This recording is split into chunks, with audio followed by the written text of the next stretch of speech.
Ang programang ito ay hatid sa inyo ng Air 21. Sagot ko, padala mo!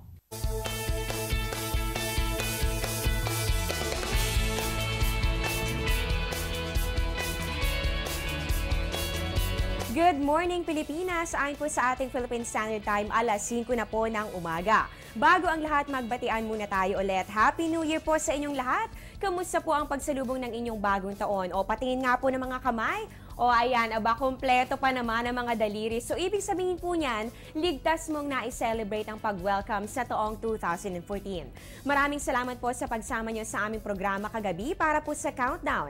At ngayon naman, samahan nyo ulit kami ngayong umaga ng taong ito. Live mula sa Pag-asa Weather and Forecasting Center. Ito ang Panahon TV na mula Lunes hanggang Linggo, una maghatid sa inyo ng pinakabagong ulat panahon. Mapapanood nyo rin kami via live streaming sa www.ptv.ph. Makakasama niyo po ngayong first day of the year, January 1, 2014. Ako po ang inyong weather lover, Amor La Rosa. At dahil nga po bagong taon ngayon, saan nga ba nagsimula ang pagdiriwang natin ito? Well, ang pinakaunang selebrasyon ay tinatayang nasa halos 4,000 taon na ang nakakalipas. Para po sa mga Babylonians, ito po ay tuwing first new moon matapos ang vernal equinox o yung pagkakaroon po ng equal amount ng sunlight at pati rin po ng darkness. Samantala, ang sinaunang Roman calendar po ay binubuo ng 10 buwan at 304 days at nagsisimula po ang unang araw nito sa vernal equinox. Ayon po sa tradisyon, ito ay ginawa ni Romulus, ang founder of Rome. Dinagdag naman ni Numa Pompilius ang months of Januarius at pati rin po ang Februarius. Ipinakilala naman ni Julius Caesar ang Julian calendar at tinalaga ang unang araw ng January kada taon para bigyan ng pagpupugay ang pangalan ni Janus. Si Janus po ay isang Roman god of beginnings. Alam niyo ba na si Janus ay may dalawang muka? Isang muka para magbalik tanaw sa nakalipas at isang muka naman para tumuloy sa hinaharap. Iginugunita ng mga Romans ang first day of the year sa pamamagitan ng pagbibigay ng mga regalo, pagde-decorate ng mga bahay at syempre pag-attend ng mga parties. Hanggang sa naideklara nga po ni Pope Gregory VIII ang January 1 bilang New Year's Day noong taong 1582. Samantala, isang taon ng pagbabantay sa lagay ng ating panahon ng ating pinagsamahan dito po yan sa Panahon TV. Ano-ano nga ba ang mga pangyayaring tumatak sa atin at sumubok sa tatag ng mga Pilipino? Tara't magbalik tanaw tayo dito po yan sa Ulat Pangmulat.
Lubhang sinubok ng mga natural na kalamidad ang buong mundo nitong taong 2013. Ang iba sa atin patuloy pa ring bumabangon mula sa mga ito. Halina't ating balikan ang ilan sa mga naranasan nating hamon ng panahon.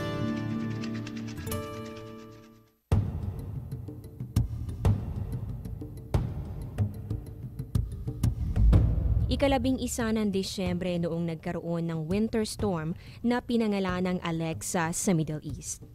Kagulat-gulat ang pag-ulan ng niebe o snow sa mga bansa tulad ng Egypt, Turkey, Jordan, Israel at Palestine. Sa Lebanon at Syria naman, umabot ng below zero ang temperatura dahil sa matinding snowfall. Ang dati mga disyerto sa isang iglap ay nabalutan ng yelo. Ang habagat naman ang naging sanhi ng kalamidad sa Luzon at Visayas ngayong taon. Lalo pa itong pinalakas ng Bagyong Maring na nagdulot ng iba't ibang mga panganib sa higit na 600 pamilya. Bagamat mababa ang bilang ng nasawi, malaki naman ang danyos na iniwan nito.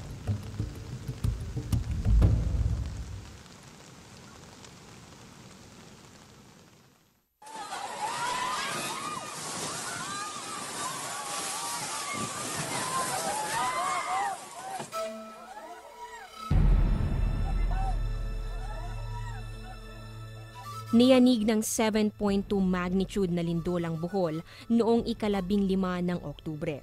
Sa isang minuto, higit sa 200 buhay ang naglaho. 11 eskwelahan ang gumuho, higit sa 14 na bahay ang tuluyang nasira, 2 tulay ang hindi pa din madaanan, at 7 simbahan ang nawasak. Higit sa 2 bilyong piso ang naitalang danyos, kasama na ang pagkasira at pagguho ng mga simbahang itinayo ilang siglo nang nakakaraan. Ayon sa Philippine Institute of Volcanology and Seismology o PHIVOLCS, ang lakas ng pagyanig ng lupa dahil sa paggalaw ng North Bohol Fault ay maihahalin tulad sa epekto ng pagbagsak ng 32 Hiroshima atomic bombs.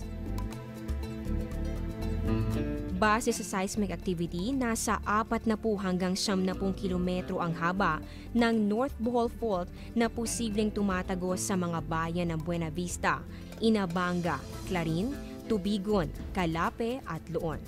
Posible rin itong umabot hanggang dagat.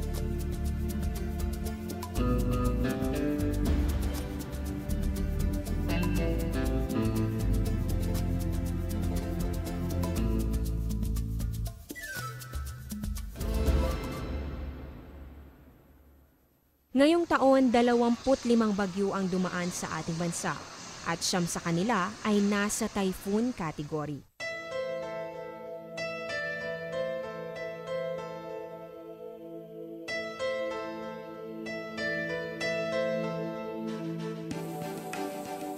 Isa na rito ang bagyong Yolanda o Haiyan na naitalang pinakamalakas sa buong mundo sa taong ito.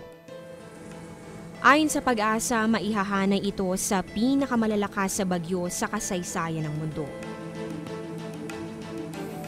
8 oras na nalasa ang bagyong Yolanda sa Eastern Visayas noong ika-8 ng Nobyembre. Tumama ito sa kalupaan ng 6 na beses. Tuluyan na lang itong lumabas ng Philippine Area of Responsibility noong sumunod na araw sa ganap na 1:30 ng hapon. Ngayong araw nga po ay magsisimula ng bumuti ang lagay ng panahon. Dito po yan sa buong bansa dahil nga po nakalabas na ng bansa si Bagyong Yolanda. Bangungot din kung maituturing ang storm surge na dulot ng Bagyong Yolanda. 7 metro o sintaas ng 2 palapag na bahay ang along lumamon sa mga tahanang nakatayo 1 kilometro mula sa dalampasigan.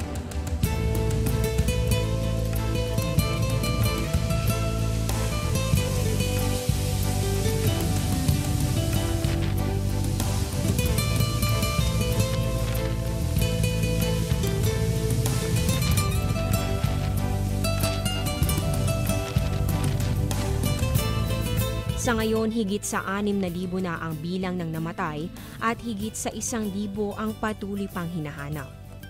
Kabilang sa nawawala ang 42 gulang na si Salvacion Avestruz, isang weather observer sa istasyon ng Pag-asa sa Tacloban.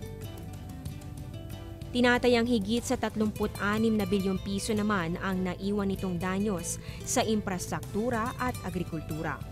Kabilang na riyan ang nasirang Doppler radar ng Pag-asa sa Giwan na may halagang 450 million pesos.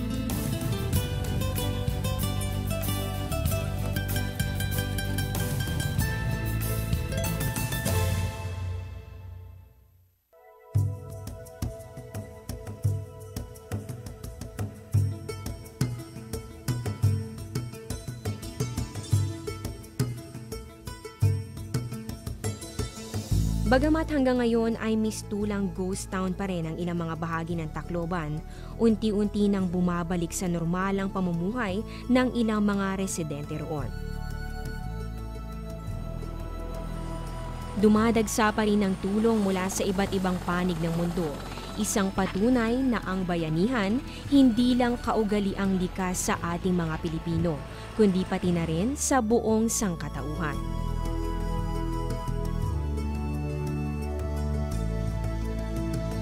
Ilang taon pa ang bubunuin upang maisaayos ang pinsalang dulot ng mga kalamidad sa gitna at silangang Kabisayaan.